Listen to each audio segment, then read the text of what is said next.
juga di sebelah kiri kita ada beberapa koleksinya pohon baobab yang berasal dari Afrika. Itu ada di sebelah kiri. Nah, pohon baobab itu pohon yang bisa hidup tanpa adanya air karena fungsi batangnya menyimpan atau menampung air dalam batang tanamannya. Nah, pohon itu keunikannya ada di bentuk buahnya. Bentuk buahnya itu seperti tikus mati yang digantung di atas pohon. Itu buahnya yang bergelantungan. Oh, itu buahnya. Nah, itu buahnya bisa dikonsumsi. Rasanya itu dia sangat asam dan mengandung vitamin C yang sangat tinggi. Tikus. Iya kayak tikus lagi digantung tali. Iya kan. Nah, ini di depannya di sebelah kanan juga ada akses pintu masuk. Ini namanya pintu masuk 3. Patokannya di depannya ada Rumah Sakit Siloam dan Mall Lipo Plaza Kebun Raya Bogor. Jadi kalau masuk dari sini dia parkir kendaraan roda 4-nya itu di area belakang restoran yang tadi. Nah, ini juga di sebelah kirinya ada bangunan rumah kaca nih yang warna putih. Ini adalah geria anggreknya. Di sini tempat pembibitan dan budidaya tanaman anggrek. Nah, ini juga dibuka untuk umum, jadi kalau mau melihat, berfoto ataupun membeli koleksi tanaman anggreknya bisa masuk ke area dalam ini.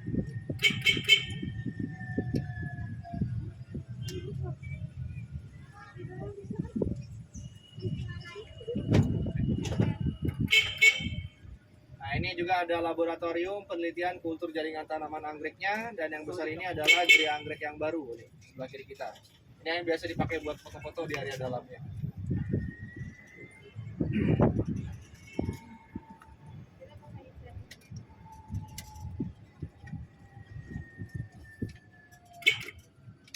Nah, di area sebelah kanan juga ini ada koleksinya pohon jeruk. Ini salah satunya ada buah jeruk hutan yang berasal dari negara Kolombia. Buahnya ini dia warnanya hijau seperti buah kedongdong, ada di area bawah sini. Nah, itu dia. Tapi ini salah satu jeruk yang tidak untuk dikonsumsi.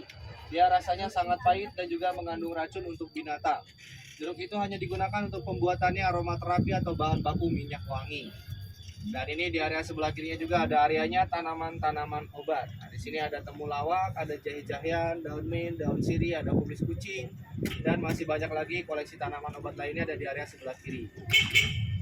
Nah, ini juga di pot-pot para coklat di sebelah kiri. Ini tempat pembibitannya 2 jenis tanaman kopi. Nah, di sini ada kopi robusta dan kopi arabica. Ada di sebelah kiri kita ini. Di sebelah kanan juga ini ada Taman Bapak Sujana Kasan. Taman ini dibangun untuk mengenang jasanya Bapak Sujana Kasan. Bapak Sujana Kasan ini adalah orang pertama yang berasal dari negara Indonesia, menjabat di Kebun Raya Bogor ini selama 10 tahun sebagai direktur utamanya setelah merdeka.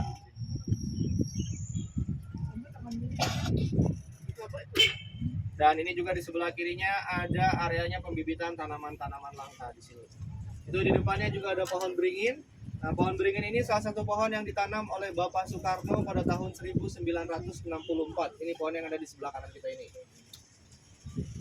Dan ini kita melintasi jembatan Surya Lembayu. Nah, ini di bawahnya ada aliran sungai Ciliwungnya yang mengalir ke daerah Depok dan Jakarta.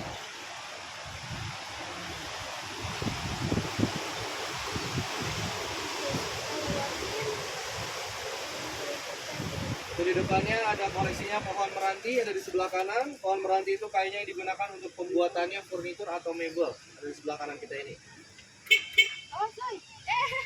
Dan juga ini ada pohon kulit atau pohon besi di sebelah kanan dan di luaran pagar di sebelah kiri. Pohon kulit atau pohon besi ini digunakan untuk pembuatannya bantalan rel kereta api, fondasi rumah di atas air, dan juga pembuatannya perahu. Jadi kayunya semakin terkena air atau terkena panas akan semakin kuat, semakin keras dia.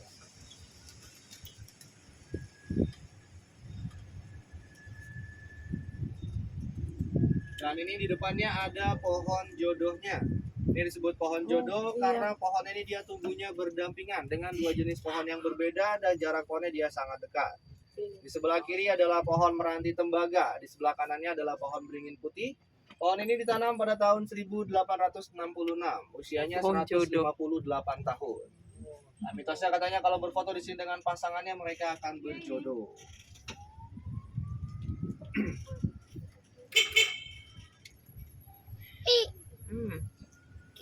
Kita bisa lihat uyan, komodo, ya kalau serangga, itu sama ikan. Oke. Nah, ini di sebelah kanan Sama juga burung. ada namanya Komplek Makom Keramat. Ini makomnya Ratu Galuh, istri keduanya dari Prabu Siliwangi.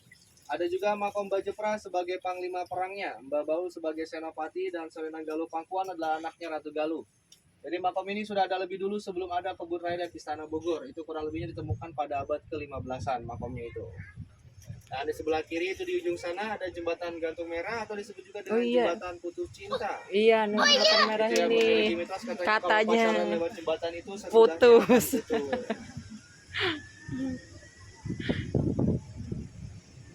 Itu kan kayak di London. Di London. Iya. Tapi dia unik. Ini tadi jembatannya unik.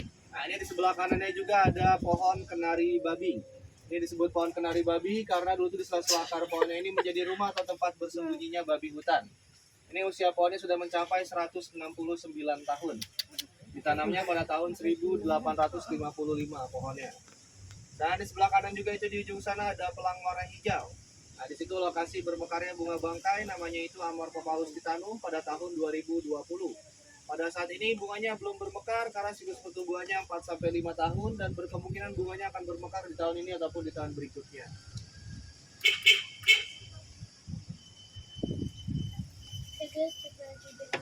Nah, ini juga di sebelah kiri ada koleksinya tanaman sagu yang ini.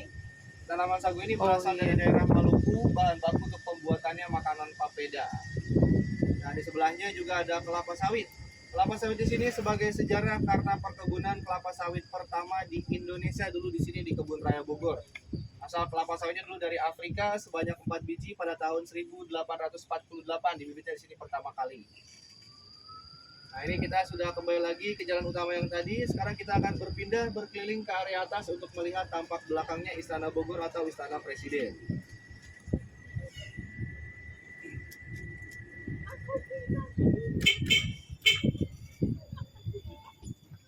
Oke guys, kita jalan atas ke istana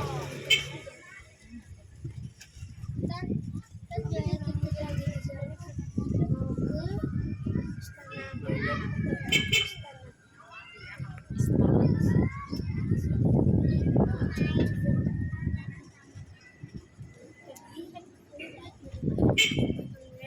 Nah, ini ke sebelah kiri juga ada akses jalan menuju ke Taman Meksiko. Taman Meksiko itu ada di area belakang sana. Nah, Taman Meksiko itu kelompoknya tanaman-tanaman kaktus. Jadi disebut Taman Meksiko juga karena beberapa jenis tanamannya berasal dari daerah Meksiko. Nah, sedangkan yang ini adalah area pandanis atau keluarga tanaman pandan. Ini yang besar-besar ini tanaman pandannya yang biasa ditemukan di pinggiran pantai. Daun pandannya digunakan untuk pembuatannya anyaman tikar, dompet, tas, dan topi. Daun pandannya keras, berduri, dan tidak memiliki wangi.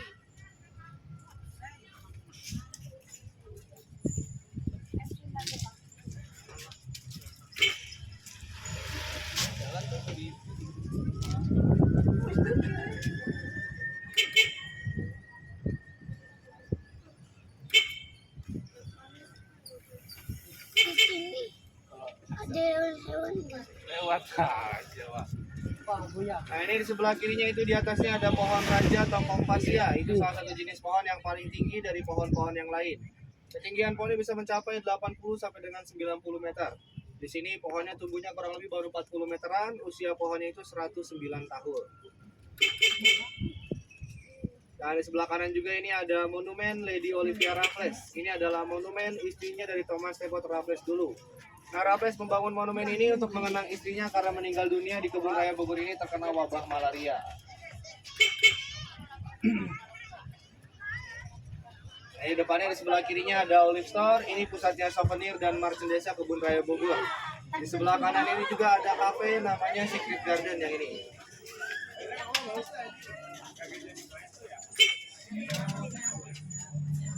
Nanti ke oleh-oleh nih. Nanti yang beliin deh.